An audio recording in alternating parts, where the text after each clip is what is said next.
Welcome in, guys, and welcome back to the Marshall Experience. Excited to be here tonight.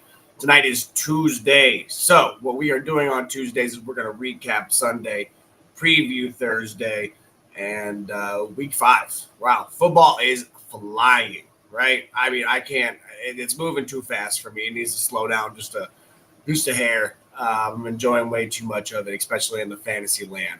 Um, in all, no undefeated in any more leagues, but we are 4-1 in a couple leagues. So a couple promising couple promising leagues.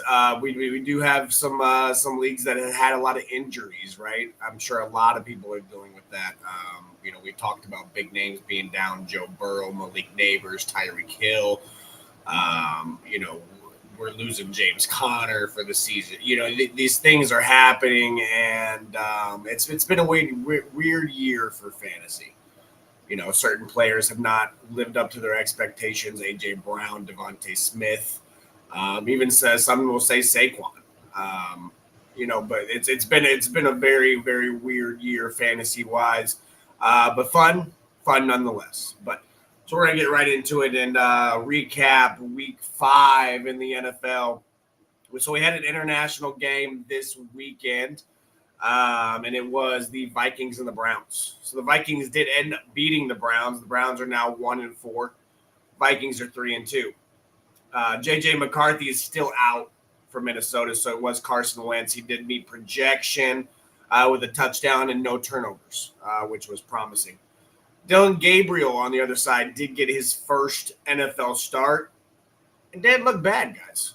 Went 19 for 33, 2 touchdowns, and then again, no interceptions. On the running back department, Quishon Junkins became the first.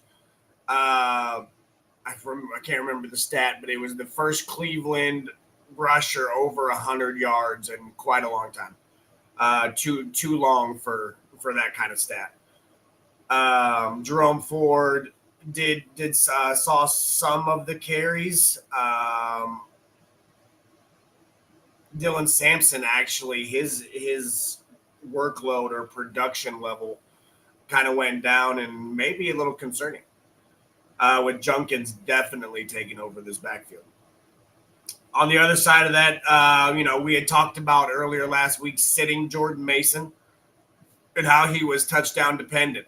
We had put that on the talk and said that Cleveland's defense is pretty good against the run this year, and we were suggesting to sit Jordan Mason, and I mean he did not meet projection. Now, did he dud out? No, he did get a touchdown, but only 52 yards and 3 catches for 4 yards. So, a mid 11.6 points, but he was projected at 15.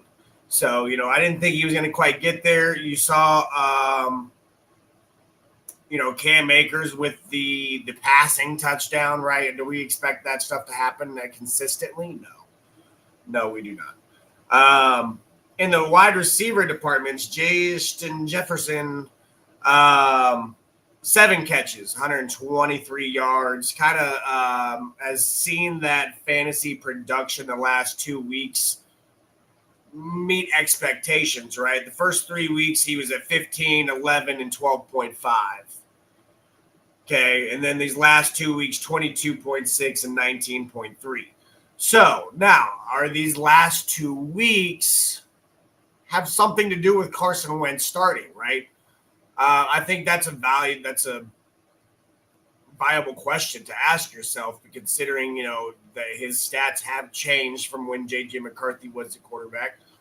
I think it's just one thing that we have to realize as fantasy owners and NFL fans that this was JJ McCarthy's first NFL action, guys. He's basically a rookie quarterback.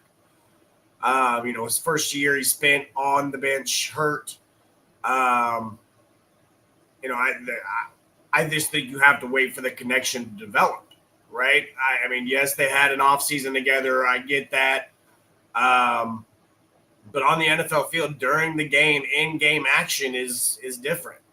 Not saying that Carson Wentz and Justin Jefferson had that repertoire, but Carson Wentz is going to come in there and just go to the best player on the field. I mean, Justin Jefferson saw 11 targets in that game, and then he had 10 receptions last week. So, I mean, he's getting the volume as a backup quarterback, and that's the job of the backup quarterback, is to come in and say, hey, who's my guy, right? Well, Justin Jefferson has been Carson Wentz's guy. So we'll see how that changes, and that's something that we can pay attention to come when J.J. McCarthy gets back.